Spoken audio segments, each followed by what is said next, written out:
Dale.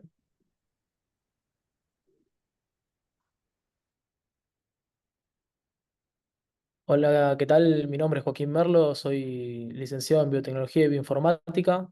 Trabajo como estudiante de doctorado en el Laboratorio de Glicómica Funcional y Molecular, junto con Karina Mariño y Gabriel Rabinovich, investigando y analizando grandes cantidades de datos en el contexto del cáncer de piel y la inmunoterapia. ¿Qué es la biotecnología y cómo llegas vos a dedicarte a lo que haces?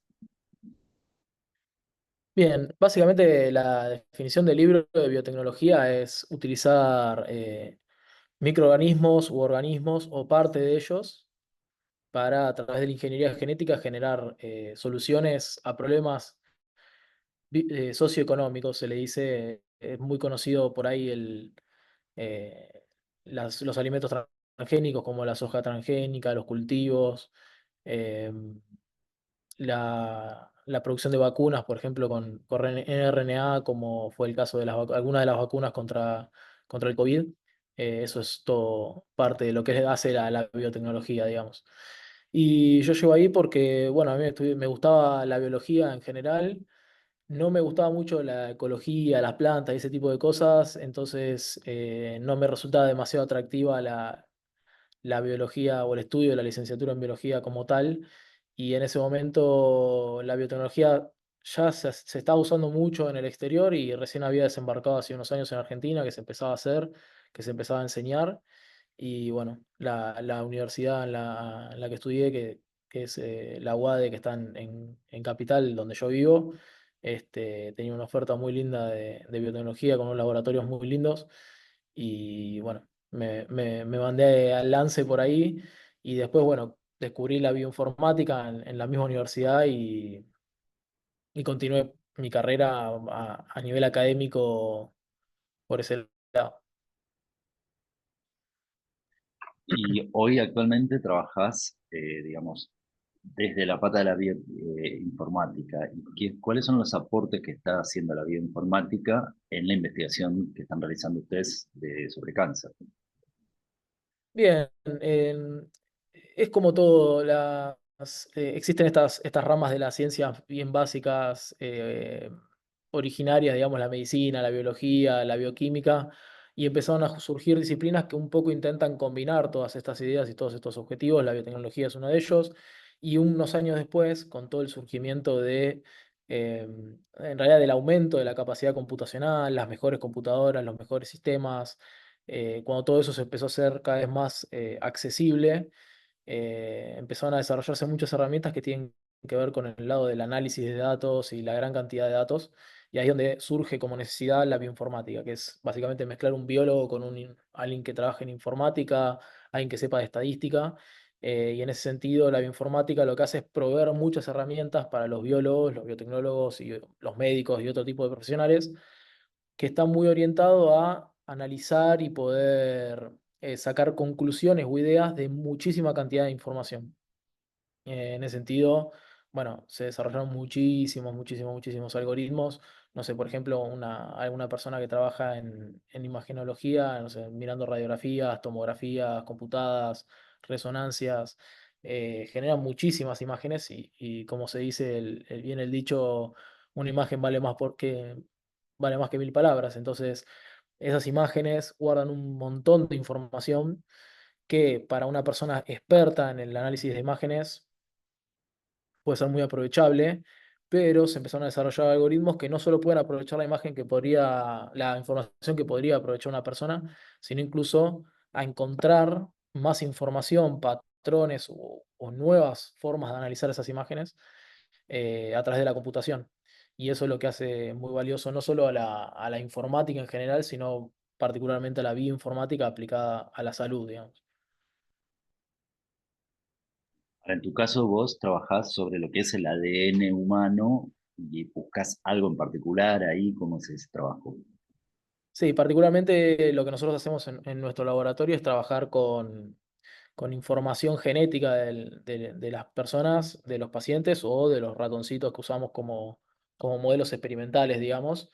Nosotros lo que hacemos es básicamente leer su ADN y saber qué genes se están prendiendo y apagando, y de esa manera uno puede, aplicando, además de lo que es la bioinformática para obtener estos datos, aplicando técnicas de, por ejemplo, inteligencia artificial o machine learning, como se conoce hoy en día, junto con lo que es grandes volúmenes de datos o big data, tratar de sacar conclusiones sobre, por ejemplo, por qué un paciente puede estar respondiendo muy bien a una terapia y otro no, por qué un paciente desarrolla efectos secundarios y por qué otro no, e incluso cómo hacer para, conociendo la información genética de una persona, definir qué tipo de tratamiento le vamos a dar, tratando de predecir eh, eh, todas esas cuestiones a partir de datos ya pasados. Es decir, si juntamos cierta cantidad de pacientes con cierta información genética y sabemos que ciertos respondieron y otros no, bueno, más adelante nosotros podemos hacer un algoritmo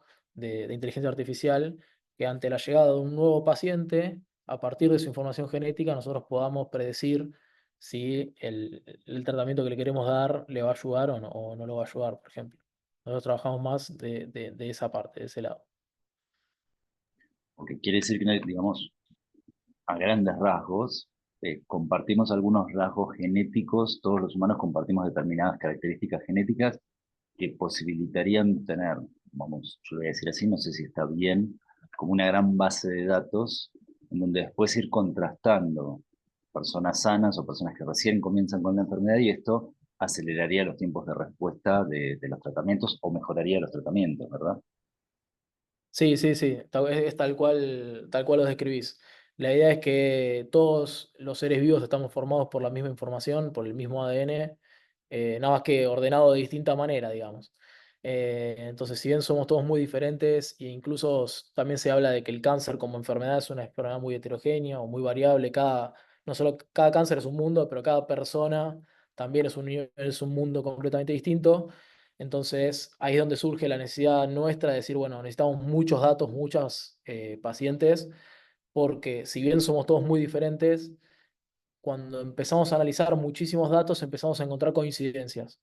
Y esas coincidencias a nosotros nos pueden indicar si un paciente puede responder o no a una terapia, o si ese paciente va a desarrollar o no un efecto secundario. Este, o incluso vamos a pensarlo en la inversa. Bueno, si juntamos, no sé, cierta cantidad de pacientes que no suelen responder al tratamiento más común, el que más se da, bueno, ¿qué pasa con esos 100 pacientes? ¿Por qué estos pacientes no responden? ¿Qué tienen en común que hace que no respondan? Y después podemos buscar, además de lo que tienen en común que hace que no respondan, ¿tienen algo que pueda responder a otro tratamiento? Entonces, a partir de encontrar patrones en común entre distintos subgrupos de pacientes, uno puede empezar a desarrollar nuevos tratamientos específicos para esas personas, y es lo que hoy en día se conoce como medicina de precisión, que es básicamente leer el ADN de una persona, de un conjunto de personas, y desarrollar drogas que sean específicas para esos individuos, y la realidad es que funciona muy bien. Lo que nosotros vemos es que lo- no existe una solución única que le quede cómoda a todas las personas, sino que cada individuo funciona diferente, cada individuo con su enfermedad particular funciona diferente. Y ahí esto de ir por este lado de la medicina personalizada, acompañada con mucha información y con mucho análisis de datos, nos puede terminar de dar la pista de qué es lo que necesita cada una de las personas. Todos estos años que venís trabajando y acompañándolo al doctor Rabinovich en lo que es el estudio Galectina 1, ¿qué, por ahí que encontrar como, a ver, ordeno un poco, a partir de todo este análisis que ustedes han hecho con Machine Learning, realidad virtual, Big Data y demás, ¿cuál fue el dato sorprendente en torno a Galectina 1? Si es que encontraron algo ya, o sea, que fue algo que digan, uy, mirá lo que pasaba acá y que era imposible verlo de otra forma, o sea, porque bueno, estamos hablando de grandes volúmenes de información, ¿no? Bien, un poco lo que pasa con la investigación de Gabriel es que él empezó sus experimentos hace como 30 años, donde todavía este tipo de prácticas no era tan común, esto de los big data, de la informática y todo, ¿no? Entonces, él hizo un esfuerzo gigante, muy, muy, muy grande en ir caracterizando galectina 1, que es una de las moléculas con las que más trabajamos, que para nosotros es lo que llamamos un checkpoint o un punto de control inmune, que nos permite regularlo para aumentar o disminuir el funcionamiento del sistema inmune de una persona. Este, y es uno de los casos paradigmáticos, ¿no? Uno, a veces, una estrategia es trabajar sobre un blanco terapéutico como es Galectina 1, y ahí es donde nosotros llegamos con el análisis de los datos y empezamos a descargar y a leer un montón de información de un montón de enfermedades diferentes, a ver qué pasa con la galectina 1. Y en estos años hemos descubierto que galectina 1 juega un rol muy importante en muchísimas enfermedades, no solo como enfermedades como el cáncer, sino también enfermedades autoinmunes como el Alzheimer o la esclerosis, la artritis reumatoidea. Bueno, galectina 1 lo que nos permitió en realidad la bioinformática es, teniendo como foco, como eje galectina 1, poder estudiarlo a lo largo de un montón de datos de un montón de pacientes, de un montón de enfermedades, y empezar a validar su rol y empezar a pensarla y a plantearla como un punto de control inmunitario, digamos. Otro caso paradigmático es a la inversa, es decir, bueno, a mí me interesa una enfermedad, por ejemplo, en el caso de lo que yo trabajo específicamente de mi proyecto, yo trabajo en cáncer de piel de tipo melanoma y bueno, el objetivo es como a la inversa, es decir, bueno, yo tengo esta enfermedad y quiero investigar o usar un montón de datos para investigar quién es el culpable o quién podría estar por detrás regulando o modulando el sistema inmune de estos pacientes. eh, y bueno, obviamente con el foco que tenemos nosotros, que es con la glicobiología y el estudio de los azúcares. Este, entonces, el objetivo ahí fue, en vez de ir desde un blanco terapéutico hacia las enfermedades, yo elegí una enfermedad y me enfoqué en encontrar este blanco terapéutico o este posible gen o conjunto de genes que podría estar jugando algún rol en la enfermedad. Y obviamente son dos enfoques completamente distintos, pero complementarios también. Como nuestro grupo es tan grande y Galectina uno, como te decía, juega un rol muy importante en un montón de enfermedades distintas. Estamos todo el tiempo aplicando todo tipo de razonamiento y de enfoque para los análisis. Y así que nada, es muy enriquecedor y a la vez que es muy enriquecedor, es muy complejo. La verdad que Galectina uno es muy, la vemos como muy relevante y muy importante en todos estos procesos. Así que, si bien tenemos algo muy lindo entre manos, es bastante desafiante. Totalmente. Y en lo que respecta, bueno, a melanoma, vos decías, bueno, tomé la enfermedad y es como que miré para atrás a ver qué es lo que había pasado.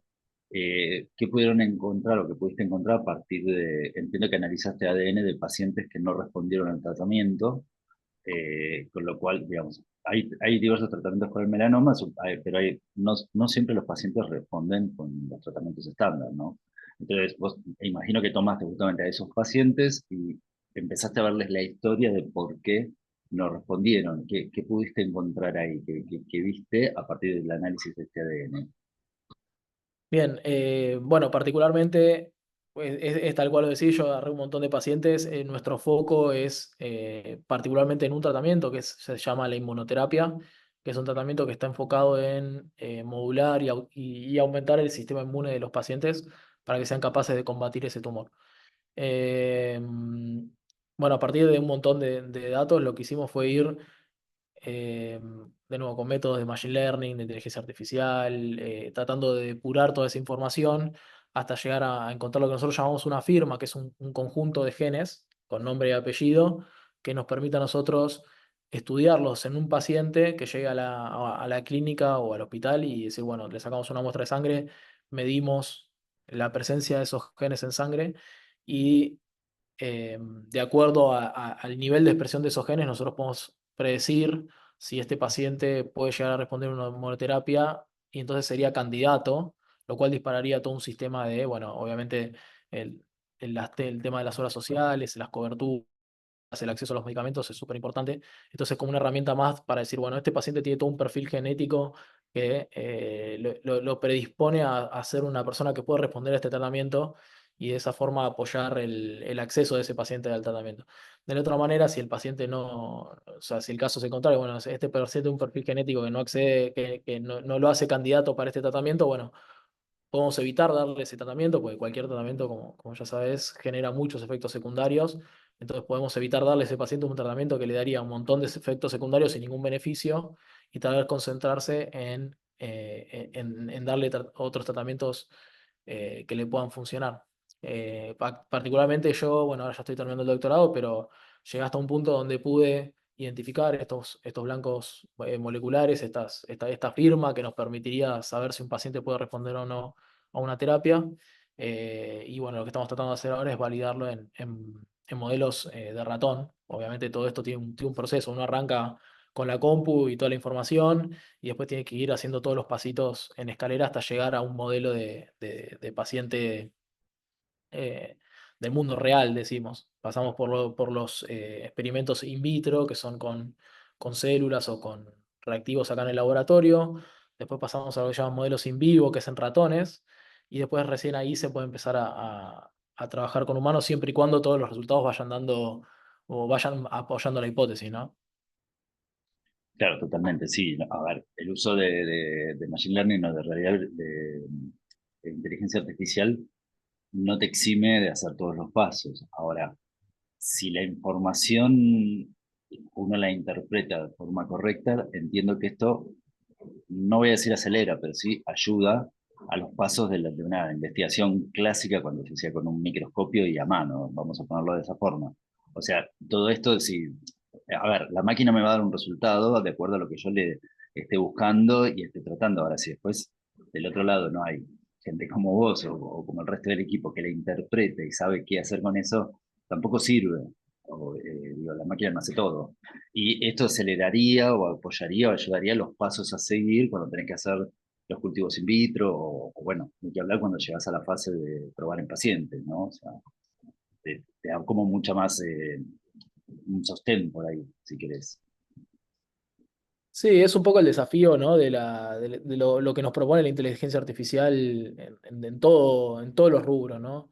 Bueno, se habla mucho ahora de ChatGPT, pero bueno, sabemos que el algoritmo se equivoca o nos da información errónea, o uno le puede pedir algo que sea tan interpretativo o tan de nivel humano, digamos, que a veces el algoritmo no da las mejores respuestas que sí nos podría dar una persona.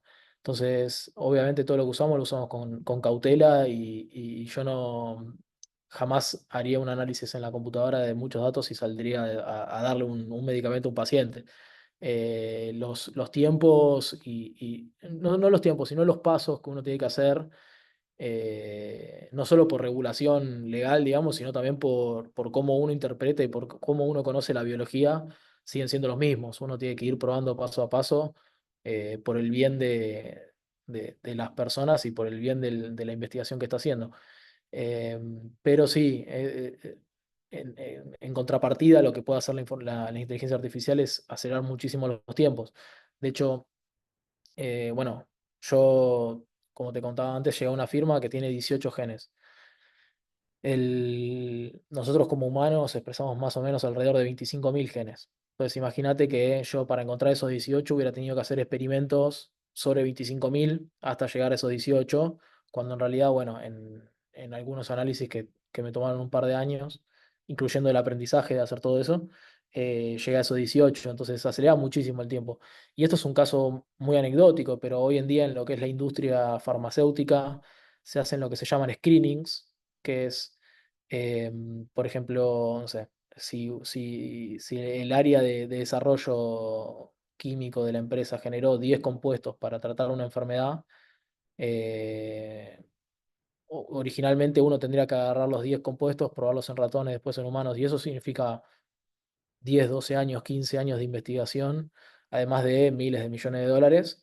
Hoy en día lo que se hace en realidad es poner un algoritmo que le decís, bueno, quiero una droga que vaya contra este target molecular y el algoritmo directamente genera 10.000, computacionalmente genera 10.000 compuestos diferentes.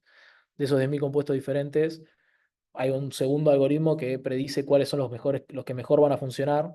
Entonces la empresa, en vez de testear vez de tardar años en desarrollar la producción de 10 y probarlos todos, directamente agarra el que salió mejor rankeado como el que probablemente funcione contra ese target molecular, agarra ese y lo prueba y de esa forma se reduce en por lo menos 10 veces la cantidad de plata que necesita y 10 veces la cantidad de tiempo que se necesita hasta desarrollar un medicamento.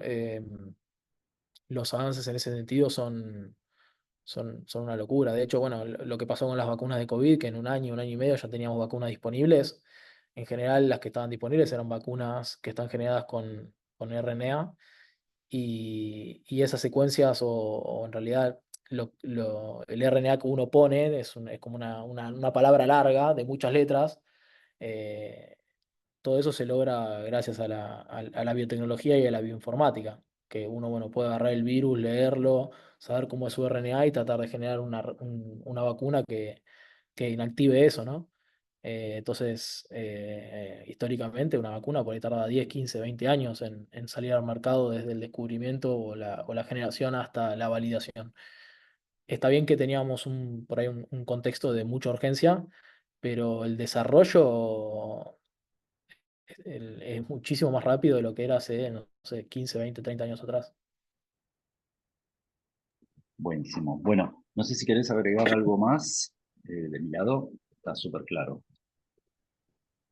Eh, no, no sé, yo lo que sí siempre quiero tratar de recalcar cuando hablamos de inteligencia artificial y de Big Data, y lo suelo hacer con mis colegas que trabajan en la mesada y con gente que tal vez no es tan cercana al rubro, es que siempre hay que tener, como decíamos antes, cautela y cuidado con lo que uno primero con lo que uno le pide al algoritmo y con lo que uno espera de ese algoritmo y tratar con todavía más cautela lo que le devuelve el algoritmo. Eh, Uno tiene que saber muy bien qué necesita y qué es lo que le puede dar, ya sea que estemos hablando de Big Data, de cáncer, de investigación clínica o ChatGPT en casa, ¿no? Se vienen tiempos donde esto va a estar muy masificado, y hay que saber interpretarlo. Así que si a alguien le interesa y se quiere meter, lo que siempre más recomiendo es primero cautela y criterio. Y en segundo lugar, nada, investigar, formarse, preguntar y estar actualizado para evitar, no diría situaciones desagradables, pero sí para evitar confusiones o resultados que uno no pretende al momento de usar la inteligencia artificial. O sea, es una gran herramienta, pero tiene su complejidad y puede ser un arma de doble filo. Buenísimo. Bueno, ya me quedé.